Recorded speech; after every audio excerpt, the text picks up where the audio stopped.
Kim Chiu sinundo ni Paolo Avellino.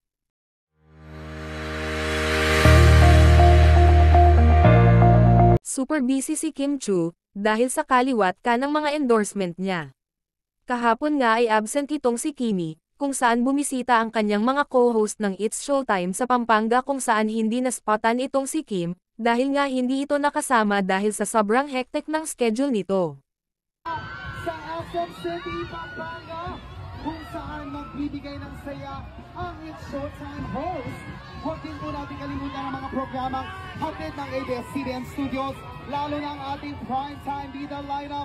Sa naturang video nga ay spotted ang dalawang celebrity na si Paolo Avellino at Kim Chiu kung saan ay sinundo nga ni Pao itong si Kim. Sa kuha ng video ay nakaangkas nga itong si Kim kay Pao kung saan nag-enjoy nga ito sa kanilang rides. Samantala, maraming mga netizens ang kinilig sa eksena ng What's Wrong with Secretary Kim, kung saan ay kinilig ang mga Kim Pao fans sa naturang eksena kung saan naging romantic ang dalawa.